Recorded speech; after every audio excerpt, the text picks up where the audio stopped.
Very good evening to all. स्वागत है आप सभी बच्चों का एक बार फिर से आपके अपने यूट्यूब चैनल साइंस है स्टडी में। साइंस है स्टडी के इस लेक्चर में बच्चों आप पढ़ने वाले हैं यूनिट 2 चैप्टर 3 को, जिसमें यूनिट और चैप्टर दोनों के नाम सेम है, यानी कि करंट इलेक्ट्रिसिटी को आप पढ़ने वाले हैं। हिंदी में कहें तो धारा वैद्युत को आप पढ़ने वाले हैं। यदि आप इस चैनल पर नए हैं तो प्लीज़ चैनल को सब्सक्राइब कर लीजिए और बेल नोटिफिकेशन को ऑन कर लीजिए, जिससे आपको वीडियो का नोटिफिकेशन मिलेगा सबसे पहले। तो आइए वीडियो को शुरू करते हैं।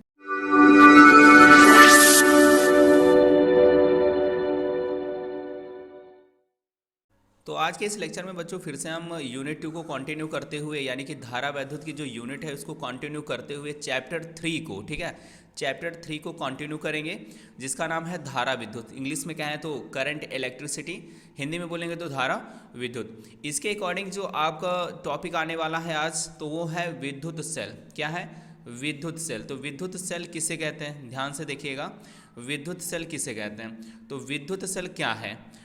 विद्युत सेल एक ऐसी युक्ति है, ठीक है, विद्युत सेल एक ऐसी युक्ति है जो रासायनिक ऊर्जा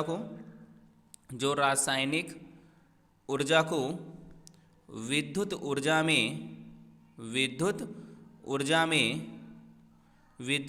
में परिवर्तित करके, ठीक है, परिवर्तित करके परिपथ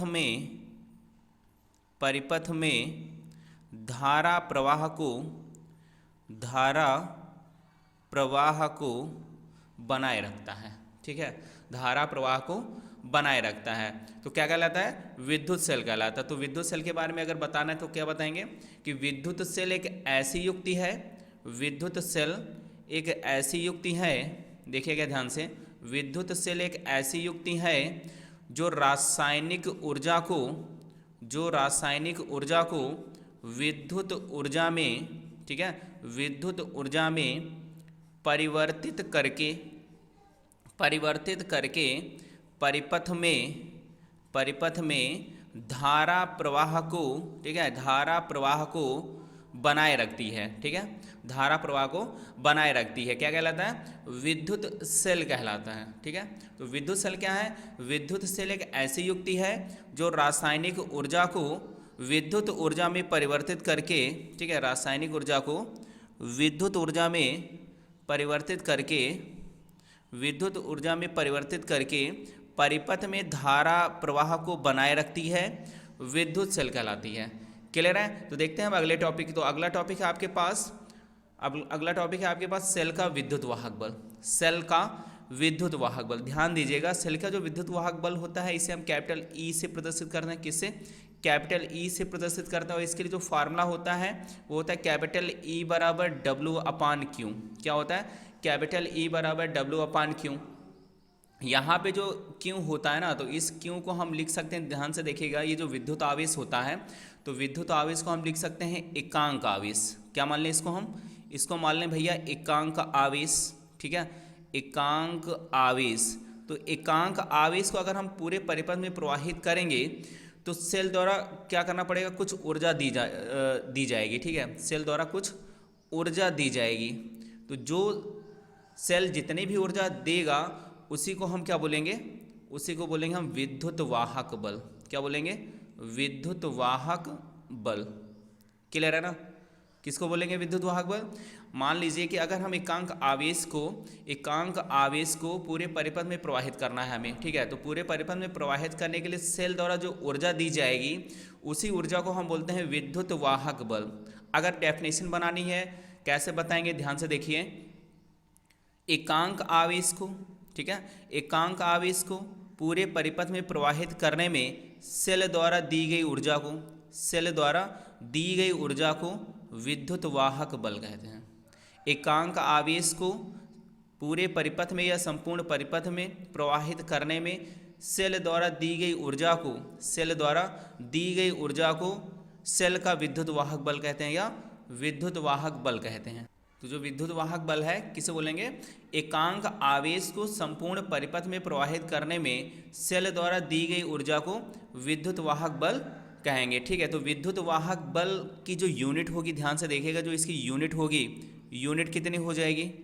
यूनिट कितनी हो जाएगी? तो देखो एक तो यूनिट आप इस फॉर्मूले के अकॉर्डिंग ही बता सकते हैं। डब्लू क्या है यहाँ पे? ऊर्जा है, तो ऊर्जा के लिए क्या होता है? जूल, ठीक है, जूल।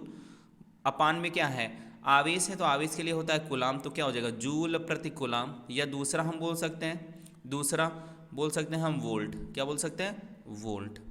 क्लियर है? दूसरा वोल्ट बोल सकते हैं। अब देखो अगर हम विमा की बात करें तो सबसे पहले हम क्या करेंगे? इसके फंडामेंटल यूनिट में इसको तोड़ेंगे। तो फंडामेंटल यूनिट में तोड़ने के लिए देखो क्या करेंगे? जूल प्रति कूलाम को क्या लिख सकते हैं? जूल प्रति कूलाम को लिख सकते हैं न्यूटन इंटू मीटर। अपान में कूलाम को लिख सकते हैं ampere into second, ampere into second. तो एम्पियर इंटू सेकेंड, न्यूटन को तोड़ के क्या लिख सकते हैं? किलोग्राम मीटर अपान सेकेंड स्क्वायर। तो मीटर ऊपर ऑलरेडी एक और मीटर है, तो एक और गुणे में मीटर। अपान में क्या है? Ampere into second. तो लिख लेंगे एम्पियर इंटू सेकेंड। अब जरा कैलकुलेट करेंगे तो देखो कैलकुलेट करने के बाद जो जूल प्रति कूलाम आएगा वो कितना हो जाएगा? वो हो जाएगा बच्चा आपके पास किलोग्राम मीटर इंटू मीटर हो जाएगा मीटर स्क्वायर, ठीक है, मीटर इंटू मीटर हो जाएगा मीटर स्क्वायर। अपान में देखो ध्यान से सेकेंड स्क्वायर, सेकेंड क्या हो गया? सेकेंड क्यूब, तो ऊपर आएगा सेकेंड की पावर कितनी हो जाएगी? -3। एम्पियर अपान में है तो ऊपर आएगा, तो एम्पियर की पावर कितनी कर दें हम? -1। तो विमा देखो कितनी हो जाएगी? तो जब विमा लिखेंगे तो विमा बराबर हो जाएगा बच्चा आपके पास किलोग्राम को m से, ठीक है, किलोग्राम को m से, मीटर को l से, तो हो जाएगा L2। सेकेंड को t से, पावर कितनी? -3, तो लिख सकते हैं -3। और एम्पियर को a से, तो पावर कितनी है? -1, तो लिख लेंगे -1, ठीक है। तो आपके पास जो विमा आएगी बच्चा वो कितनी आएगी? ml2 t-3 a-1। क्लियर है ना? ये हो गया सेल का विद्युत वाहक बल की विमा ml2 t-3 a-1। फिर से एक बार रिवाइंड कर लेते हैं। देखिए सेल का विद्युत वाहक बल, तो सेल का विद्युत वाहक बल किसे कहते हैं? एकांक आवेश को संपूर्ण परिपथ में प्रवाहित करने के लिए सेल द्वारा दी गई ऊर्जा को, ठीक है, सेल द्वारा दी गई ऊर्जा को सेल का विद्युत वाहक बल कहते हैं। सेल का विद्युत वाहक बल कहते हैं। इसका मात्रक क्या होगा? जूल प्रति कूलाम या वोल्ट, ठीक है। इसकी विमा कितनी होगी? ml2 t-3 a-1। क्लियर है यहाँ तक? अब देखते हैं हम अगले टॉपिक को। तो अगला टॉपिक है आपके पास सेल के टर्मिनल विभवांतर, सेल के टर्मिनल विभवांतर, विद्युत वाहक बल तथा आंतरिक प्रतिरोध में संबंध, ठीक है, आंतरिक प्रतिरोध में संबंध। तो सबसे पहले हम क्या करेंगे? सेल द्वारा किया गया कार्य निकालेंगे, ठीक है। तो सेल द्वारा किया गया कार्य, सेल द्वारा किया गया कार्य, तो सेल द्वारा किया गया कार्य कितना मान लें? W। तो W बराबर क्या हो जाएगा? देखो Q इंटू क्या होता है? V। यहाँ पे V नहीं लेके हम क्या करते हैं? विद्युत वाहक बल यानी E, ठीक है। तो Q बराबर क्या होता है? IT। तो हम लिख सकते हैं W बराबर कितना आ जाएगा आपके पास? IT into E। तो हम लिख लेंगे EIT, ठीक है, EIT। तो ये हो गया W, किया गया कार्य आपका निकल आया, ठीक है। अब सेल द्वारा बाहर, सेल के द्वारा जो बाहर किया गया कार्य है यानी परिपथ के बाहर, तो सेल द्वारा, सेल के बाहर किया गया कार्य कितना हो जाएगा? तो हम लिखेंगे सेल के बाहर किया गया कार्य, सेल बाहर किया गया कार्य,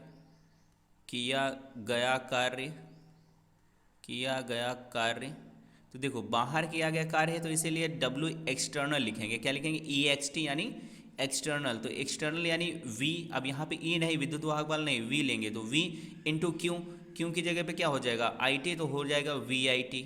क्लियर है? VIT। तो W एक्सटर्नल कितना आ गया? VIT। अब सेल के भीतर किया गया कार्य, सेल के भीतर, तो लिखेंगे सेल के भीतर किया गया कार्य, ठीक है, सेल के भीतर किया गया कार्य। तो देखो भीतर के लिए W को लिखेंगे हम W internal is equal to, अब मान लेते हैं कि V डैश होगा, ठीक है, विभवांतर कितना होगा सेल के भीतर? V डैश होगा इंटू आवेश सेम रहेगा, तो आवेश के लिए क्या हो जाएगा? Q की जगह पे एक बार लिखे ले रहे हैं Q। तो देखो Q बराबर हो जाएगा IT, ठीक है, IT V डैश यानी कि विभवांतर सेल के भीतर, तो भीतर आंतरिक प्रतिरोध कितना होता है? स्मॉल r, तो हो जाएगा IR। कितना हो जाएगा? IR, ठीक है, इंटू IT, तो बराबर हो जाएगा I² RT। किसके बराबर है ये बराबर है W इंटरनल के, W इंटरनल के, तो बताओ कुल किया गया कार्य कितना होगा, टोटल वर्क किसके बराबर हो जाएगा, तो टोटल वर्क यानी W बराबर किसके होगा, W एक्सटर्नल के प्लस W इंटरनल के, दोनों की वैल्यू पुट करो तो W बराबर क्या है, W बराबर आपके पास है EIT, कितना है EIT, W एक्सटर्नल कितना है VIT, ठीक है, प्लस W इंटरनल कितना है, ये है बच्चा I² RT।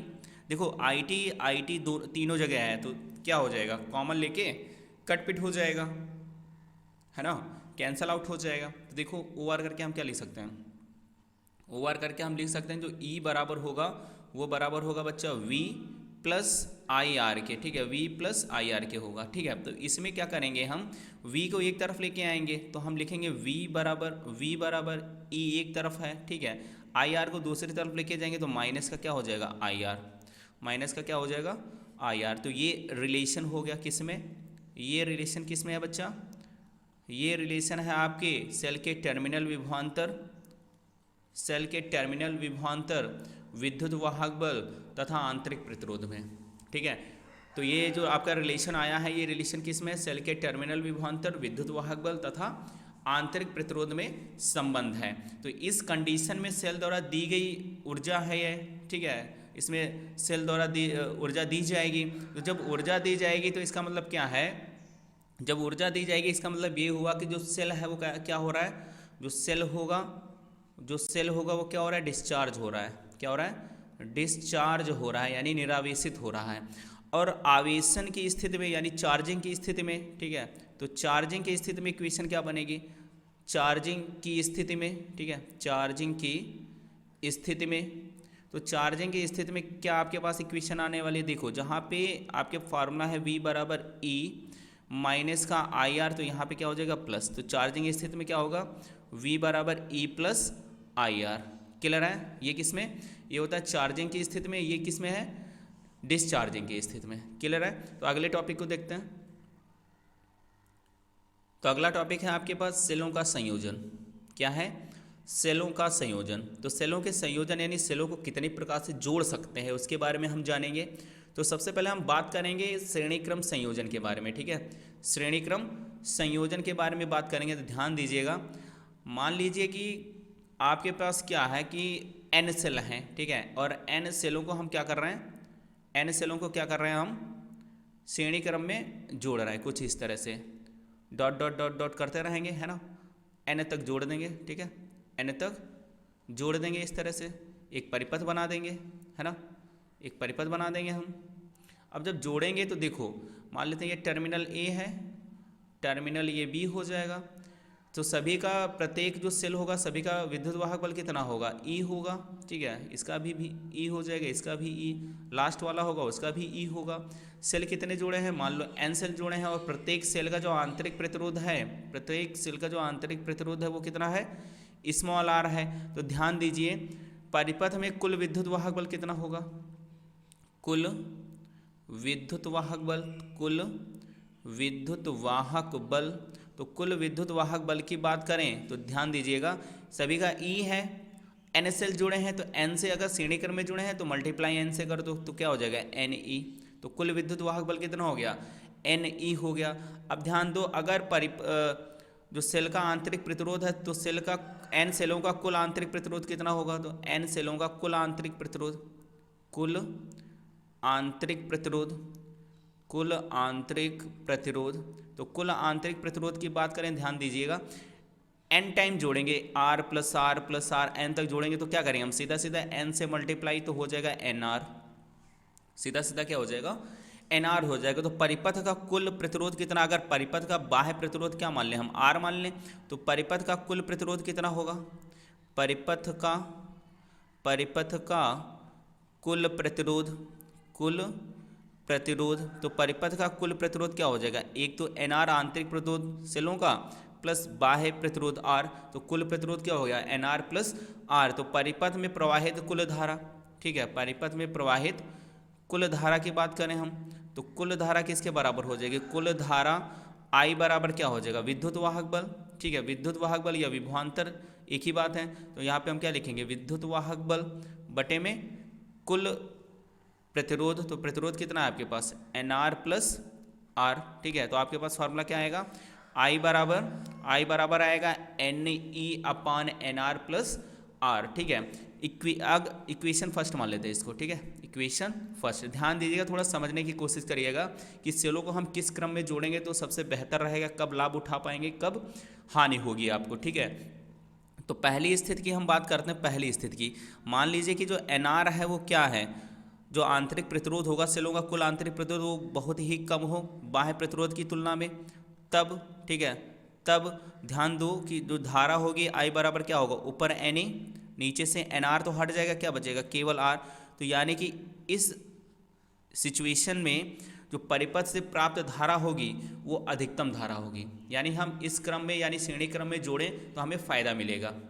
यानी N सेल हैं और जिनका आंतरिक प्रतिरोध स्मॉल r हो, वो क्या हो, बाह्य प्रतिरोध R से कुछ कम हो या बहुत कम हो, तो क्या होगा कि जो धारा प्राप्त होगी परिपथ से वो अधिकतम होगी। अब देखेंगे सेकेंड कंडीशन को। ठीक है, तो सेकेंड कंडीशन समझो थोड़ा सा। सेकेंड कंडीशन में क्या मान लें कि जो आंतरिक प्रतिरोध है बहुत ज़्यादा हो बाह्य प्रतिरोध की तुलना में, बाह्य प्रतिरोध की तुलना में, तब देखो तब जो धारा होगी आई बराबर किसके हो जाएगा, NE ऊपर, R नीचे से हट जाएगा क्योंकि उसे नेग्लेक्ट मान लेंगे, तो अपान में क्या हो जाएगा NR, तो N से N कटेगा, तो धारा कितनी आएगी, आई बराबर आपके पास धारा आएगी E/R।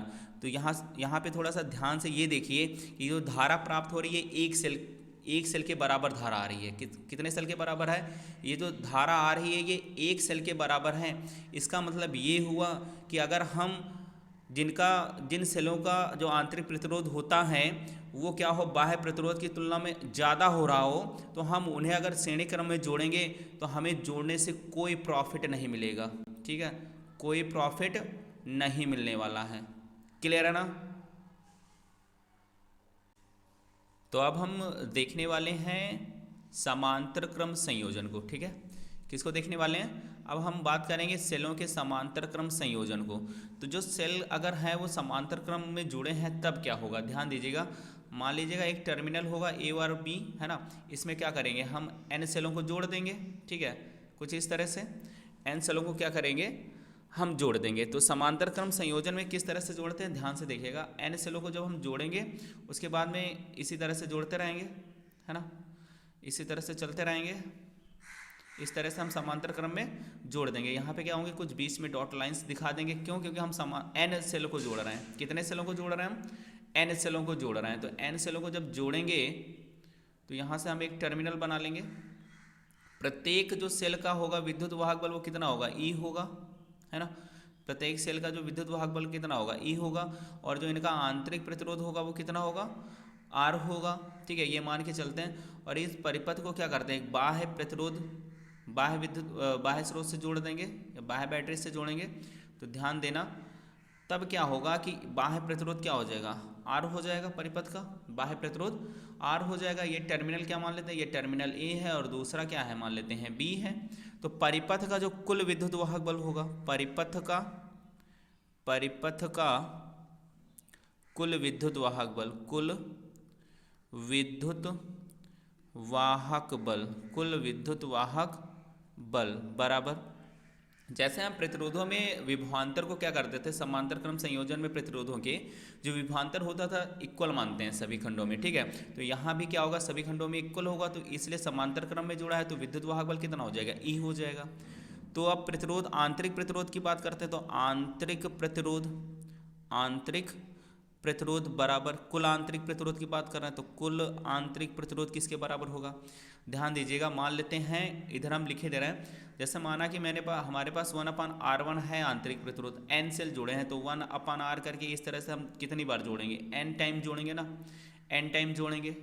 ठीक है, तो ऊपर नीचे जो आपका आंतरिक प्रतिरोध R क्या होगा, LCM हो जाएगा। N बार जोड़ा है तो ऊपर कितनी संख्या हो जाएगी, N, तो 1/ क्या लिखेंगे, 1/R1 बराबर N/R। तो R1 बराबर क्या हो जाएगा, R/N, R/N। तो कुल आंतरिक प्रतिरोध कितना हो जाएगा, स्मॉल r/N। ठीक है, तो परिपथ का अगर बाह्य प्रतिरोध कैपिटल R है तब परिपथ का कुल प्रतिरोध कितना होगा, परिपथ का, ठीक है, परिपथ का कुल प्रतिरोध, परिपथ का कुल प्रतिरोध, तो परिपथ का कुल प्रतिरोध कितना हो जाएगा, एक तो R/N प्लस क्या हो जाएगा, कैपिटल R।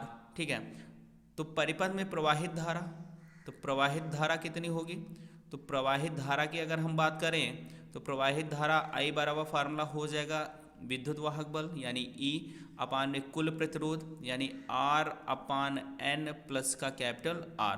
तो इसे हम लिख सकते हैं NE, ठीक है, NE अपान में R प्लस का NR। इक्वेशन क्या मान लें, फर्स्ट। अब कंडीशन देखो जरा, इसकी कंडीशन देखो, अगर हम मान लें कि जो आंतरिक प्रतिरोध है, आंतरिक प्रतिरोध है बहुत ही छोटा है किसकी तुलना में, आर की तुलना में, आर की तुलना में, तो देखो जरा धारा कितनी हो जाएगी, तो धारा आई बराबर किसके हो जाएगा, एन ई अपान आर, ठीक है, N E upon, sorry R छोटा है तो एन ई अपान क्या हो जाएगा, एन आर, ठीक है। तो एन से एन कैंसिल, तो आपके पास जो धारा आएगी वो कितनी आएगी, ई बटे आर। तो ध्यान से देखो ये क्या है, ये एक सेल द्वारा प्रवाहित धारा ही तो है, एक सेल द्वारा प्रवाहित धारा ही है। तो हमें बताओ क्या फ़ायदा हुआ समांतर क्रम में जोड़ने पर। तो हम कह सकते हैं कि अगर जिनका आंतरिक प्रतिरोध कम है तो उन्हें हम समांतर क्रम में नहीं जोड़ेंगे, अगर समांतर क्रम में जोड़ेंगे तो हमें कोई प्रॉफिट या कोई जो लाभ है वो नहीं होने वाला है। क्लियर है ना। अब देखिए जरा सेकेंड कंडीशन को देख लेते हैं। तो सेकेंड कंडीशन क्या होगी, सेकेंड कंडीशन में ये मान लेते हैं कि जो आर की वैल्यू है बहुत ज़्यादा बड़ी है किसकी तुलना में, आर की तुलना में। तब बताओ धारा कितनी होगी, आई बराबर हो जाएगा एन ई बटे में स्मॉल आर, क्योंकि इस बार एन आर को क्या करेंगे हम नेग्लेक्ट करेंगे। तो इस कंडीशन में जो धारा आ रही है वो अधिकतम प्राप्त हो रही है, धारा कैसी है, अधिकतम प्राप्त हो रही। तो हम कह सकते हैं कि अगर जिनका आंतरिक प्रतिरोध ज़्यादा हो, जिनका आंतरिक प्रतिरोध ज़्यादा हो और उन्हें हम समांतर क्रम में जोड़ें तो इस कंडीशन में मुझे क्या होगा, इस कंडीशन में मुझे प्रॉफिट होगा, ठीक है, इस कंडीशन में मुझे प्रॉफिट होगा। क्लियर है ना। अब देखिए जरा हम तीसरे संयोजन की बात करेंगे, ठीक है। जो तीसरा संयोजन आपके पास है मिश्रित क्रम संयोजन। कैसा है, मिश्रित क्रम संयोजन। जैसे मान लो कि आपके पास क्या है, एक टर्मिनल होगा, एक टर्मिनल से क्या करेंगे हम कुछ सेलों को जोड़ेंगे, है ना, कुछ सेलों को किस तरह से जोड़ेंगे ध्यान से देखिएगा। मान लीजिए कि एन सेल जो हैं, एन सेल वो किस में जुड़ी हैं, एन सेल जुड़ी हैं भैया आपकी श्रेणी क्रम में, ठीक है, श्रेणी क्रम में जुड़ी हैं। तो बीच में हम डॉट डॉट डॉट लाइन प्रदर्शित कर लेंगे, ठीक है। एन सेल किस में जुड़ी हैं, श्रेणी क्रम में जुड़ी हैं, ठीक है, डॉट डॉट डॉट लाइन बना लेंगे। तो एन सेल किस में जुड़ गई, श्रेणी क्रम में जुड़ गई। इसी प्रकार से हम नीचे भी बनाएंगे। तो एन सेल किस में जुड़ रही हैं, श्रेणी क्रम में जुड़ रही हैं।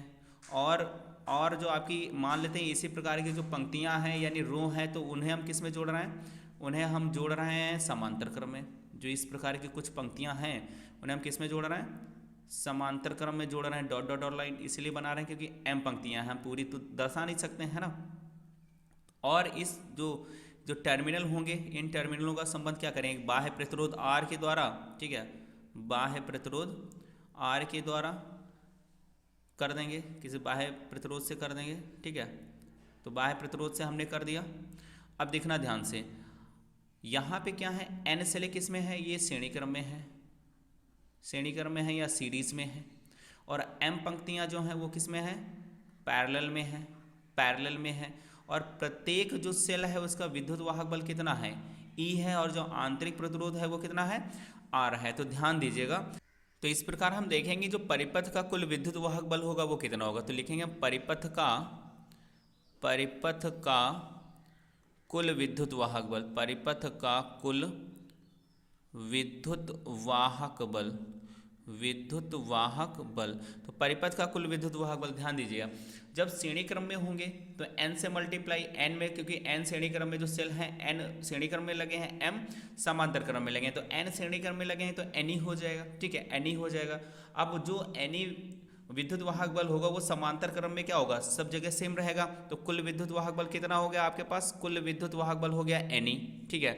अब परिपथ का कुल आंतरिक प्रतिरोध की बात कर रहे हैं, परिपथ का या सेलों का कुल आंतरिक प्रतिरोध, कुल आंतरिक प्रतिरोध, कुल आंतरिक प्रतिरोध। ध्यान दीजिए अभी क्या था, अगर जब श्रेणी क्रम में जोड़ेंगे तो एनआर हो जाएगा, ठीक है, श्रेणी क्रम में जोड़ेंगे तो एनआर हो जाएगा। तो ध्यान दीजिए अगर हम समांतर क्रम में निकालेंगे, मान लेते हैं 1/R1 है, तो 1/R1 समांतर क्रम में है तो वन अपान क्या लिखेंगे, एन आर होगा ना सभी का, तो वन प्लस एन आर ये कितनी बार जोड़ेंगे, ये हम जोड़ेंगे एम टाइम्स। तो हम लिख सकते हैं वन अपान आर वन किसके बराबर होगा, क्योंकि एन आर तो हर जगह कॉमन रहेगा, एलसीएम सेम रहेगा, ऊपर कितनी बार जोड़ रहे हैं, एम बार जोड़ रहे हैं, तो हम आर वन बराबर कह सकते हैं कितना हो जाएगा, n r upon m, n r upon m हो जाएगा। तो कुल आंतरिक प्रतिरोध कितना होगा आपके पास, n r upon small m, ठीक है, n r upon small m. तो परिपथ की जो कुल धारा होगी, परिपथ की जो कुल धारा होगी, तो परिपथ की कुल धारा यानी I बराबर हम क्या लिख सकते हैं, I बराबर कुल विद्युत वाहक बल यानी एनी अपान कुल आंतरिक प्रतिरोध हो जाएगा एन आर प्लस एम। और मान लेते हैं परिपथ का जो कुल प्रतिरोध है, बाह्य प्रतिरोध R है, तो कुल प्रतिरोध कितना जुड़ जाएगा, जो आंतरिक प्रतिरोध होगा उसमें R हम ऐड कर देंगे, ठीक है, उसी में क्या करेंगे, ऐड कर देंगे। क्लियर है। तो ये हो गया आपका मिश्रित क्रम संयोजन, ठीक है। तो अब हम देखने वाले हैं अगले टॉपिक। तो अगला टॉपिक है आपके पास किरचॉफ के नियम, ठीक है, क्या है, किरचॉफ के नियम। तो किरचॉफ के बच्चा दो नियम होते हैं, ठीक है, दो नियम होते हैं, एक धारा नियम या संधि का नियम, एक वोल्टता का नियम, ठीक है। तो देखिए पहला नियम हम जानेंगे, पहला नियम है आपके पास संधि नियम अथवा धारा नियम, ठीक है, संधि नियम अथवा धारा नियम। ध्यान दीजिएगा कि संधि नियम अथवा धारा नियम क्या होता है। मान लीजिए कि आपके पास कोई एक ओ पॉइंट है, ठीक है, ओ पॉइंट है, तो इस पॉइंट पर क्या होगा, जितनी भी धाराएं आ रही हो इस पॉइंट पर मिल रही हो, या इस पॉइंट से कोई भी धारा जा रही हो, ठीक है, इस पॉइंट पे या तो धारा आके मिल रही हो या जा रही हो। तो मान लेते हैं कि I1 धारा क्या है, पॉइंट O की ओर आ रही है। I2 धारा क्या है, I2 धारा भी पॉइंट O की ओर आ रही है। I2 के बाद में I3 धारा जो है वो पॉइंट O से दूर जा रही है। फिर आपके पास धारा जो I4 होगी वो पॉइंट O की ओर आ रही है। फिर जो पॉइंट O की ओर से I5 धारा क्या हो रही है, जा रही है, ठीक है ना। तो अब क्या हम करेंगे, तो हमारे पास जो नियम बनेगा वो क्या बनेगा, ध्यान से समझिएगा कि किसी भी बिंदु पर मिलने वाली, ठीक है, ये पॉइंट O है, तो ये मान लेते कोई पॉइंट है यानी बिंदु है, तो किसी भी बिंदु पर मिलने वाली जितनी भी धाराएं हैं, जितनी भी धाराएं हैं, इन सब धाराओं का योग कैसा होना चाहिए, यानी कि जो बीजगणितीय योग है, जो बीजगणितीय योग है वो कैसा होना चाहिए, जीरो होना चाहिए, ठीक है, कैसा होना चाहिए, जीरो होना चाहिए। तो समस्त धाराओं का जो बीजगणितीय योग है वो कैसा होना चाहिए, शून्य होना चाहिए। एक बार फिर से देखो कि जो किरचॉफ का प्रथम नियम है या संधि नियम अथवा धारा नियम है, इस नियम के अनुसार किसी भी बिंदु पर मिलने वाली, किसी भी बिंदु पर मिलने वाली समस्त धाराओं का बीजगणितीय योग शून्य होता है, ठीक है, समस्त धाराओं का बीजगणितीय योग शून्य होता है। इसे हम बोलते हैं संधि नियम, इसे बोलते हैं हम संधि नियम अथवा धारा का नियम। क्लियर है ना। तो फार्मूला क्या बनेगा, summation I is equal to zero. तो देखिए इसे अगर हम ओपन करके लिखना चाहें, समेशन को हटा के, तो क्या लिखेंगे, ध्यान दीजिएगा, I1 धारा अगर पॉइंट O की ओर जा रही तो मान लेते हैं ये कैसी होगी, प्लस की होगी, ठीक है। अब I2 धारा क्या है, I2 धारा क्या हो रही है, ये भी आ रही है तो ये भी प्लस की होगी। अगर कोई जा रही है धारा उसे क्या मान लेंगे, माइनस की मान लेंगे, ठीक है, माइनस की मान लेते हैं। यानी कि डायरेक्शन अगर चेंज हो रही तो एक को प्लस मान सकते हो, दूसरे को माइनस। अगर एक को अगर अब जाने वाली धारा को माइनस प्लस मानना है तो फिर आने वाली धारा को माइनस मानना पड़ेगा, ठीक है। तो I1 plus I2 minus I3 हो गया, ठीक है। I4 क्या हो रही है, ये भी पॉइंट O की ओर आ रही है तो प्लस की हो जाएगी I4। अब I5 धारा क्या है, O से दूर जा रही है, इसका मतलब क्या होगा, माइनस का होगा, तो टोटल योग क्या हो जाएगा, जीरो। तो हम इसे क्या लिख सकते हैं, ओवर करके हम ये भी लिख सकते हैं, जो माइनस वाले पॉइंट हैं उधर लेके जाएं तो हम लिख सकते हैं I1 प्लस I2 और प्लस I4, इनका जो योग होगा किसके बराबर होगा, वो होगा I3 प्लस I5 के योग के बराबर होगा, ठीक है, किसके बराबर होगा, I3 प्लस I5 के योग के बराबर होगा। क्लियर है। अब देखिए जरा एक एग्जाम्पल आपको यहीं पे एक न्यूमेरिकल टाइप का बता दे रहा है आपको, ठीक है, एक एग्जाम्पल या न्यूमेरिकल टाइप का बता दे रहा है। मान लो कि ये I1 धारा कितनी है आपके पास, I1 धारा है 4 एम्पियर, ठीक है, I5 धारा है आपके पास 3 एम्पियर और I4 धारा कितनी है आपके पास, I4 धारा है मान लो 2 एम्पियर, ठीक है, और I3 आपको क्या करना है, फाइंड करना है। और I2 कितनी है आपके पास, I2 है मान लो कि 8 एम्पियर, ठीक है। तो कह रहा है कि I3 फाइंड करो, क्या फाइंड करना है, I3 फाइंड करना है। तो बताओ जरा I3 कितना होगा, ध्यान दो क्योंकि ये फार्मूला जो है इसी फार्मूले के अकॉर्डिंग चलना है। तो I1 की जगह पे वैल्यू कितनी है 4 एम्पियर, तो क्या लिखेंगे 4 प्लस I2 कितना है 8, तो लिखो 8 प्लस I4 कितना है आपके पास 2 एम्पियर, ठीक है I4 कितना है 2 एम्पियर है, तो लिखा प्लस 2 बराबर I3 तो मुझे फाइंड ही करना है, प्लस I5 कितना है 3, तो जरा देखो कितना हो जाएगा, तो हो जाएगा I3 प्लस 3 बराबर 8 2 10 4 कितने हो गए 14, ठीक है 14 से ये 3 इधर आएगा तो माइनस कम हो जाएंगे, तो OR करके हम क्या लिख सकते हैं कि जो I3 की वैल्यू होगी तो I3 की वैल्यू हो जाएगी 11 एम्पियर। तो I3 की वैल्यू कितनी होनी चाहिए 11 एम्पियर। क्लियर है? तो इस तरह से हम संधि नियम अथवा धारा नियम को एक्सप्लेन कर सकते हैं। तो क्लियर है ना कि जो संधि नियम क्या है या धारा नियम है वो क्या है, जो किरचॉफ का प्रथम नियम होता है विद्युत धारा संबंधी। तो फिर से देख लो एक बार कि किसी भी बिंदु पर मिलने वाली समस्त धाराओं का, किसी भी बिंदु पर मिलने वाली समस्त धाराओं का बीजगणितीय योग शून्य होता है। कैसा होता है? बीजगणितीय योग शून्य होता है। क्लियर है? अब देखते हैं हम द्वितीय नियम को। तो दूसरा नियम आपके पास है लूप नियम अथवा वोल्टता नियम। ठीक है, क्या है? लूप नियम अथवा वोल्टता नियम, लूप नियम अथवा वोल्टता नियम। तो ये क्या होता है, ध्यान दीजिएगा, इसका मैं पहले आपको फार्मूला लिखे दे रहा हूँ। ये जो होता है ये बच्चा हो जाएगा समेसन ई, यानी कुल विद्युत वाहक बलों का बीजगणितीय योग। ठीक है, कुल विद्युत वाहक बलों का बीजगणितीय योग। परिपथ में विभिन्न खंडों में बहने वाली धाराओं तथा उनके संगत प्रतिरोधों के गुणनफलों का बीजगणितीय योग के बराबर होता है। ठीक है, के बराबर होता है। ध्यान दीजिएगा, मान लो आपके पास ये कोई ए बी क्या है, पूरा एक सर्किट मान लो, एक चालक है या परिपथ है। इस चालक में क्या हो रहा है कि एक खंड में क्या है, इस खंड में बहने वाली धारा I1 है तो इसका संगत प्रतिरोध क्या है R1। दूसरे खंड में धारा I2 है, उसमें उसके संगत प्रतिरोध क्या है R2। तो इनके गुणनफल, इनका गुणनफल कर लो। जैसे हम लिख लें I1 इंटू R1, इनका गुणनफल किया। इसी प्रकार I2 इंटू R2, इनका गुणनफल किया। इसी प्रकार जितने भी जोड़ होंगे सभी का गुणा करके रखेंगे, तो इनका फिर क्या करेंगे हम योग कर लेंगे। तो योग का मतलब I1 R1 plus I2 R2। ठीक है, I2 R2 जब करेंगे तो इसे ही बोलते हैं हम समेसन IR, यानी बीजगणितीय योग।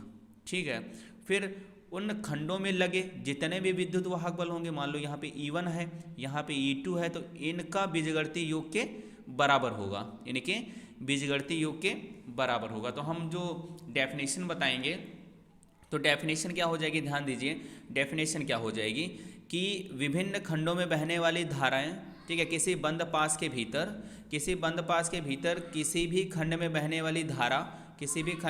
वाली धारा तथा उनके संगत प्रतिरोध R1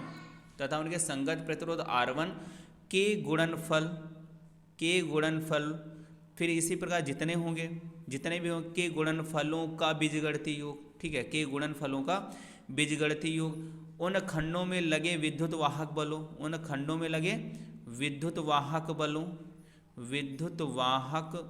बलों के बीजगणितीय योग के बराबर होता है, के बीजगणितीय योग के बराबर होता है। ये इक्वल का निशान, इसका मतलब क्या है, बराबर होता है। क्लियर है ना? ठीक है,